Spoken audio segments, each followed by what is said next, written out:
अस्सलाम वालेकुम व्यूअर्स, मैं हूँ फ़िज़ा और ये है मेरा चैनल खाना पकाना। आज मैं आपके लिए बहुत ही मज़े की एक नई रेसिपी लाई हूँ, चरगा कबाब। आपने चरगा तो बहुत दफ़ा बनाया होगा, स्टीम रोस्ट भी काफ़ी दफ़ा बनाया होगा, ये चरगा कबाब आपने कभी नहीं बनाया होगा। तो चलिए मैं आपको रेसिपी बताती हूँ। इसकी बोनलेस चिकन मैंने लिया है तकरीबन 1 kg, 1 किलो से थोड़ा सा कम है। इसे इस तरह से इतने पीसेस में काट लेना है। सबसे पहले हम इसे करेंगे मैरिनेट और उसके लिए मैं नमक ले रही हूँ हस्बे ज़रूरत, और इसके साथ इसमें जाएगी काली मिर्च 1 टीस्पून, और इसके साथ इसमें मैं डाल रही हूँ पिसा हुआ ज़ीरा। पिसा हुआ ज़ीरा आपने डालना है। तंदूरी मसाला मैं डाल रही हूँ 2 बड़े चम्मच,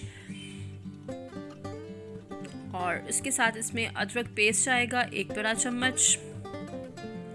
कुटा हुआ अदरक मैंने डाला है, और लहसुन का पेस्ट मैंने डाला है 1 बड़ा चम्मच, और इसके साथ इसमें थोड़ा सा ज़रदा रंग डालूंगी मैं चिकन को अच्छा सा कलर देने के लिए। तकरीबन 2 टेबलस्पून लेमन जूस इसमें मैं ऐड कर रही हूँ, और दही इसमें ऐड करना है तकरीबन आधा कप। दही आपने ध्यान से बहुत थिक लेना है।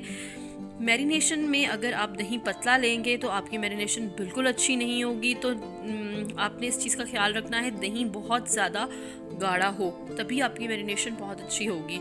इसे अच्छे से मैरिनेट करने के बाद आपने फ्रिज में रख देना है। अगर आप पूरी रात इसे मैरिनेट करेंगे तो आपका परफेक्ट बनेगा। और ये देखिए, तकरीबन सारी रात मैंने इसे मैरिनेट करके रखा है। अगर आप अच्छा और बेस्ट रिज़ल्ट चाहते हैं तो इसकी मैरिनेशन को कम से कम 1 रात का टाइम ज़रूर दें। ये देखिए, स्टिक में लगा के अब मैं सबसे पहले इसे स्टीम करूँगी। पानी डाला है, पानी के ऊपर कोई भी बर्तन, आप जो भी आपके पास बर्तन हो आप वो रख दें। बटर पेपर रखा है, और अब मैं इसे करूँगी स्टीम।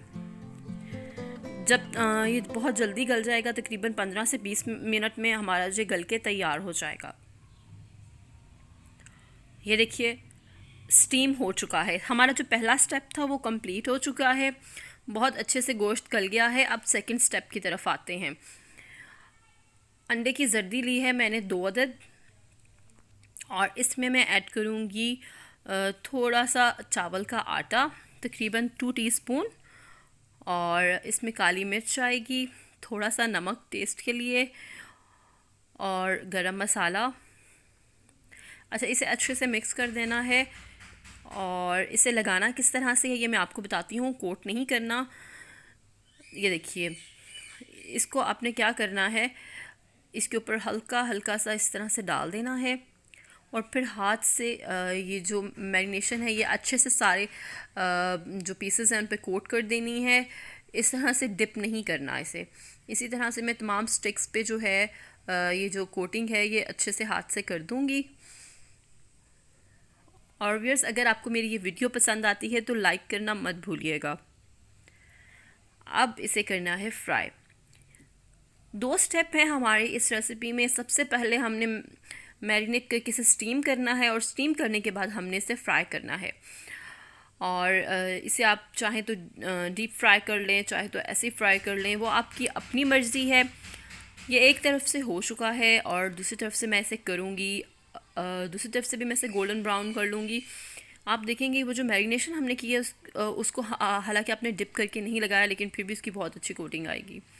और ये हमारे ज़बरदस्त से जो चरगा कबाब हैं वो तैयार हो रहे हैं। आपने ये रेसिपी ज़रूर ट्राई करनी है। कुछ नहीं है, मेहमान आए तो आप ये ज़रूर बनाइएगा, उन्हें ज़रूर पसंद आएंगे, क्योंकि ये कुछ नई सी रेसिपी है।